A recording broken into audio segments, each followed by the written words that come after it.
I keep hearing like these little things all the time of like what happened. I was watching TV with Evan and another nurse, and it was the middle of the night, and he knew something was wrong because every time I would kind of like doze off, the monitor would be like beep, or it would do something. So they were trying to keep me awake, but at some point everyone was just getting really tired. And I think they were starting to fall asleep, and then I think I fell asleep. And at that point it just like flatlined, it coded. And then the nurse was there, luckily. And luckily I was already on the ventilator. So I was having like oxygen, but my heart wasn't working. And so they tried to do CPR on me. And that didn't work. And I think they broke some of my ribs. And they finally took out those like, I don't know what they're called, those shocker things. At that point, it had already been 10 minutes.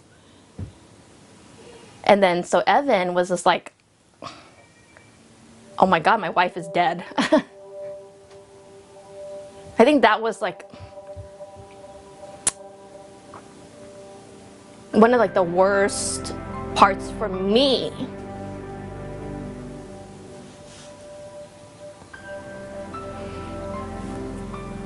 You know, because like I hear like this stuff about like, oh, my lungs were this, they had to like do the surgery, I CAT scan, whatever, but I think that thing that happened with Evan was like the worst of all the like,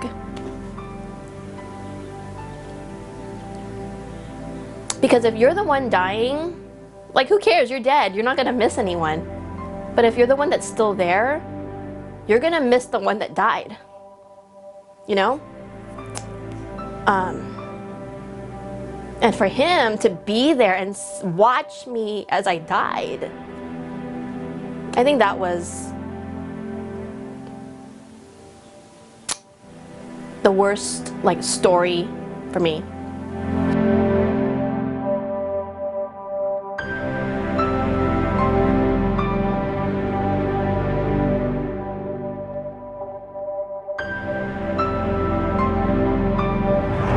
Once I got out of the hospital, I was in rehab for 2 months, and then I came home. After 2 months I came home, and after 1 month I started driving. So I guess it would be like 3 months. And they were like, oh yeah, you'll totally be driving, you'll be chasing after your kids, you'll be running. I was like, you're on crack. I can't even get to the bathroom by myself right now, you know? And they were like, you'll be able to do it. Don't even like worry about it. But at the time, I was just like, I didn't know how I was gonna do it. You know, like if they had maybe explained to me how I would do it, it would have been like more real. But they didn't even say like, oh, well, this is how you would drive. You know, they just said you could drive. So then I was just like, well, there's no way, you know?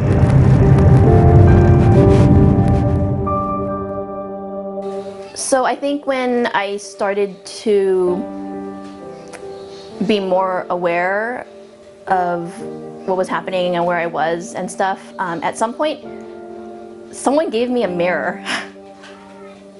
And before I looked into it, I was just expecting to see like myself, the way I looked like the day before I got sick or the day I got sick.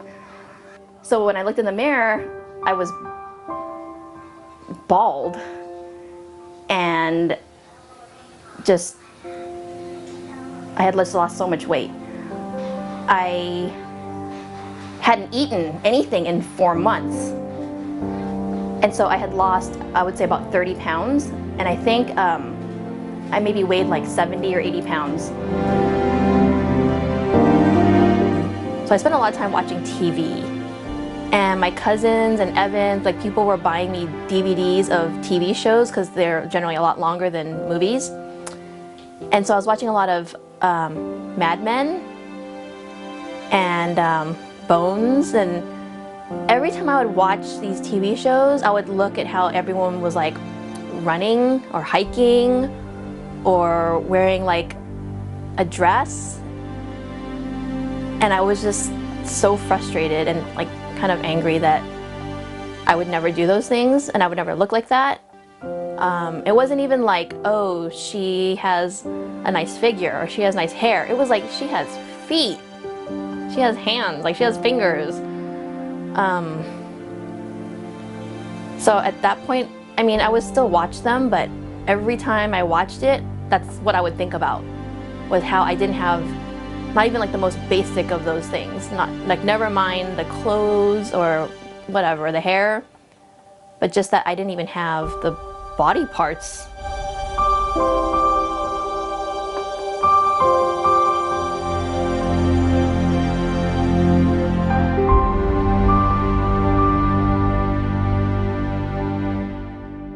In therapy, she's like, okay, Linda, she's like, there's this guy, Tyra, he's a prosthetist, and he's also an orthotist. So he treats a lot of the old people for like their diabetes, their walking problems. So he goes there regularly, and he was there, and she said, I just thought you might want to, you know, talk to him. So I said, well, why the hell not, right? So then Tyra comes over, and I don't even know what we talked about, but he was just so nice. So this one day Tyra brings Brad in. I think about 10 years ago he had cancer of the esophagus, which is a really rare cancer that like no one recovers from. But he recovered from it. He had all these surgeries, he lost most of his stomach, and he recovered from it. And then about 4 or 5 years after that, he was golfing one day and just felt really sick. And he went home. And when he woke up, there were paramedics all around him.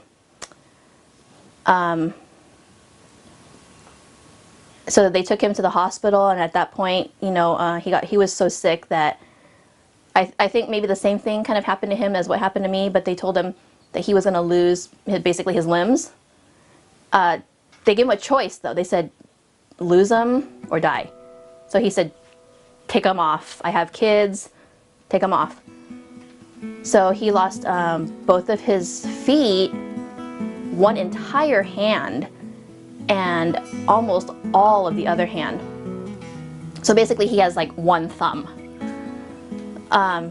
So they come in, and I was like, I had never had like a peer visitor. I didn't know anyone that could help me. And then Tyra was like, Brad drove here, and I was like, oh, wow.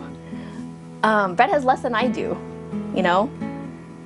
And I was like so impressed and shocked that he did that, and he, you know. And then he's like, yeah, so when I got sick and the doctors told me I had to amputate all my limbs, I went to rehab afterwards. He goes, then my wife sends me a letter saying that she's divorcing me and taking my 2 kids. And at that point he wasn't even home yet, he was still in rehab. So when he got out, he came home to like an empty house. He had nobody to help him. His wife had left him. His kids were gone. His dog was gone. His car was gone. And so he was telling me how when he was in rehab, when he was walking, he was using a walker because he couldn't use a cane because he can't hold it. His therapist told him, just leave the walker, just try to walk. And he was like, I'm scared. But then he did it. And from that day on, he never used a walker, a cane, nothing. He never used anything again. So then they left, and my mom was like, well, you should try walking without the walker. I was like, hell no. If I fall, and like, this is not a good idea. But she kept pushing me to. So then I was like, all right. So I did it. I had my therapist with me, so I was holding her hand, and we were walking. And at some point I let go, and I was just walking by myself. And then the next day I went home. They let me go because I was able to walk. And they were saying it was going to take me 2 months to walk, blah, blah. So at that point it was about 3 weeks after I had gotten my legs. So they were like, okay, you can go home now. But the day I went home, Tyra came back to see me to make last minute adjustments, whatever. And I asked him about his friend Brad, and I said, well, why is Brad even alive? Like, if I was Brad, I would have killed myself. You know, having had cancer, surviving that, losing all his limbs, having his wife leave him, his kids. And then so Tyra says, well, Brad had really strong faith that helped him, you know, get through it. And I was like, oh, well, I want that. Because at that point I was still really, really like depressed. And so I emailed Brad and I talked to Tyra a little bit more and just kind of like tried to figure out like what this faith was.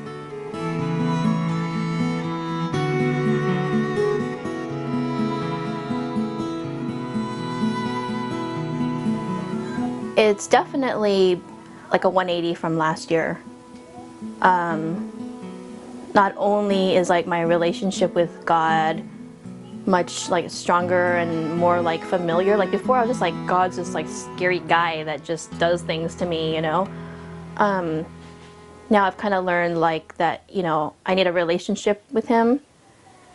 And I mean, things are good, you know. It's like I feel like a lot of it has to do with just getting back to doing the things I used to do, you know, like with taking care of my kids, cleaning the house, cooking, you know, whatever. I think a combination of that, you know, and one of the big things was also joining the MCs. You know, I really didn't want to join the MC at first because I don't like being around like strangers, and I didn't want people like asking me like what happened to me. But then I did join one, and the support that you get from an MC is just amazing. Like everyone is just so like supportive of you, you know, like even if you're having like a bad year, bad day, whatever, you know, it's not just about studying like whatever book it is that you're, you know, studying. And then after that one MC, I was like, oh, I gotta be another MC, you know? And I think that really helped me, because when I'm not going to an MC, I feel like I'm not as close to God. Like I don't have like people around me. I feel like it's easier to be closer to God when I'm with people in a group of a group of people that are doing the same thing what I'm doing, you know?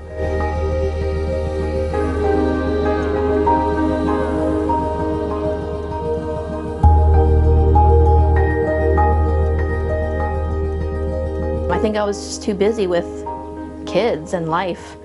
But now it's like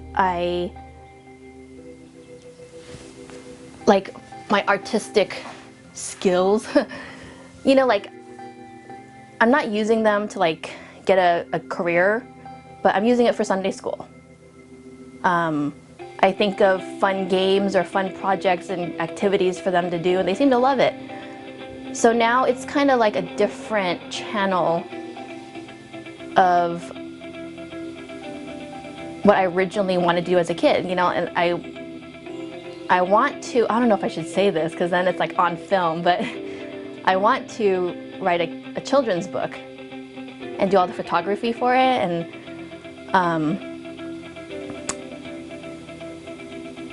you know, but in the meantime, I think I'm just using